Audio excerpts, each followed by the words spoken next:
नमस्कार मित्रांनो, अभ्यासवाणी या चॅनलवर तुमचं स्वागत आहे.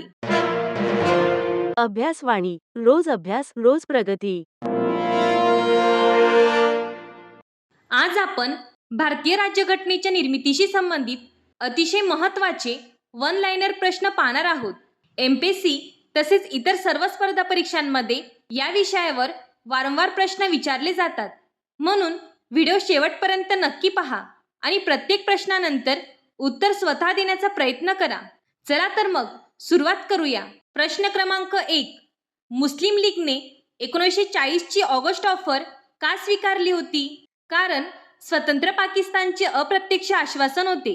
तर बघा मित्रांनो, याच काळात भारताच्या फाळणीची कल्पना अधिक मजबूत होत होती आणि पुढे पाकिस्तान निर्मितीचा मार्ग तयार होत गेला. आता पुढचा प्रश्न पाहूया. प्रश्न क्रमांक 2. स्क्रिप्स मिशनवर कोणी टीका केली होती आणि त्याला बुडते बँकेचा पुढील तारखेचा धनादेश म्हटले होते? महात्मा गांधी. म्हणजेच गांधीजींना स्क्रिप्स मिशनच्या प्रस्तावांवर विश्वास नव्हता. आता संविधान निर्मितीकडे वाटचाल सुरू होते. प्रश्न क्रमांक 3. भारतीय संविधानाच्या मसुदा समितीची स्थापना कधी करण्यात आली? 29 ऑगस्ट 1947. स्वातंत्र्यानंतर राज्यघटनेचा मसुदा तयार करण्यासाठी ही अत्यंत महत्त्वाची समिती स्थापन करण्यात आली. आता तुम्हाला प्रश्न पडला असेल, या समितीचे अध्यक्ष कोण होते? तर बघा मित्रांनो, पुढचा प्रश्न आहे, मसुदा समितीचे अध्यक्ष कोण होते? याचं उत्तर आहे डॉक्टर बाबासाहेब आंबेडकर. भारतीय राज्यघटनेच्या निर्मितीत डॉक्टर आंबेडकरांचे योगदान अतिशय महत्त्वाचे असल्यामुळे त्यांना राज्यघटनेचे शिल्पकार म्हटले जाते. आता पुढे जाऊया. प्रश्न क्रमांक 5. मसुदा समितीची पहिली बैठक कधी पार पडली? याचं उत्तर आहे 30 ऑगस्ट 1947. म्हणजेच स्थापना झाल्यानंतर लगेचच समितीने कामाला सुरुवात केली. आता पुढचा प्रश्न बघा. प्रश्न क्रमांक 6. डॉक्टर बाबासाहेब आंबेडकर यांना भारतीय राज्यघटनेचे शिल्पकार का म्हटले जाते? कारण ते राज्यघटनेच्या मसुदा तयार करणाऱ्या समितीचे अध्यक्ष होते. त्यांच्या नेतृत्वाखाली संपूर्ण मसुदा तयार करण्यात आला. आता आपण समितीतील सदस्य संख्या पाहूया. प्रश्न क्रमांक 7. मसुदा समितीमध्ये एकूण किती सदस्य होते? याचं उत्तर आहे 7 सदस्य. म्हणजे एक अध्यक्ष आणि 6 सदस्य. आता मसुदा तयार झाल्यानंतर काय झाले ते पाहूया. प्रश्न क्रमांक 8. मसुदा समितीने राज्यघटनेचा अंतिम मसुदा कधी सादर केला? 4 नोव्हेंबर 1948. याच दिवसापासून संविधान सभेत मसुद्यावर सविस्तर चर्चा सुरू झाली. पुढचा प्रश्न खूप महत्त्वाचा आहे. प्रश्न क्रमांक 9. भारतीय संविधान कोणत्या तारखेला स्वीकृत करण्यात आले? 26 नोव्हेंबर 1949. म्हणूनच दरवर्षी 26 नोव्हेंबर हा संविधान दिन म्हणून साजरा केला जातो. आता संविधान सभेपूर्वीची आणखी एक महत्त्वाची घटना पाहूया. प्रश्न क्रमांक 10. कॅबिनेट मिशन दिल्लीत कधी दाखल झाले? याचं उत्तर आहे 24 मार्च 1946. भारतीय स्वातंत्र्याच्या प्रक्रियेला गती देण्यासाठी हे मिशन भारतात आले होते. आता पुढे जाऊया. प्रश्न क्रमांक 11. भारतात अंतरिम सरकारची स्थापना कधी करण्यात आली? 2 सप्टेंबर 1946. हे सरकार स्वातंत्र्यपूर्व काळातील तात्पुरते सरकार होते. आता संविधान सभेकडे वळूया. प्रश्न क्रमांक 12. संविधान सभेची पहिली तात्पुरती बैठक कधी पार पडली? 9 डिसेंबर 1946. याच दिवशी संविधान सभेच्या कामाची अधिकृत सुरुवात झाली. आता पुढील प्रश्न. प्रश्न क्रमांक 13. डॉक्टर राजेंद्र प्रसाद यांची संविधान सभेचे कायमस्वरूपी अध्यक्ष म्हणून निवड कधी झाली?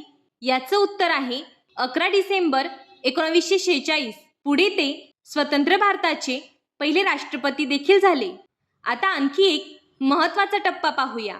प्रश्न क्रमांक 14. पंडित नेहरूंनी उद्दिष्टांचा ठराव कधी मांडला? याचं उत्तर आहे 13 डिसेंबर 1946. या ठरावाला 22 जानेवारी 1947 रोजी मंजुरी देण्यात आली. हा ठराव पुढे भारतीय राज्यघटनेच्या उद्देशिकेचा आधार बनला. आता पुढचा प्रश्न. प्रश्न क्रमांक 15. H.C. मुखर्जी यांची संविधान सभेचे उपाध्यक्ष म्हणून निवड कधी करण्यात आली? 25 जानेवारी 1947. संविधान सभेच्या कामकाजात त्यांची ही महत्त्वाची भूमिका होती. आता पुढील प्रश्न पाहूया. प्रश्न क्रमांक 16. भारतीय राष्ट्रध्वज अर्थात तिरंगा संविधान सभेने कधी स्वीकारला? याचं उत्तर आहे 22 जुलै 1947.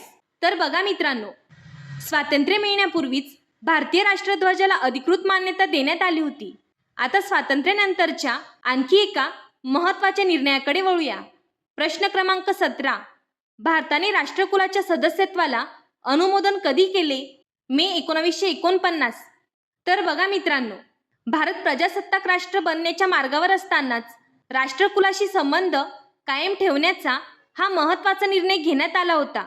आता आपण संविधान सभेच्या अंतिम टप्प्यातील आणखी एक महत्त्वाची गोष्ट पाहूया. प्रश्न क्रमांक 18. राष्ट्रगीत जन गण मन आणि राष्ट्रगान वंदे मातरम कधी स्वीकारण्यात आले? याचं उत्तर आहे 24 जानेवारी 1950. मित्रांनो, भारतीय संविधान लागू होण्याच्या अवघ्या 2 दिवस आधी हा ऐतिहासिक निर्णय घेण्यात आला होता.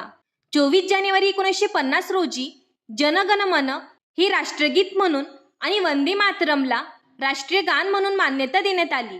आता संविधान सभेच्या शेवटच्या सत्राबद्दल जाणून घेऊया. प्रश्न क्रमांक 19. संविधान सभेचे शेवटचे सत्र कधी पार पडले? 14 ते 26 नोव्हेंबर 1949. मित्रांनो, या सत्रामध्ये भारतीय संविधानाशी संबंधित अंतिम प्रक्रिया पूर्ण करण्यात आली.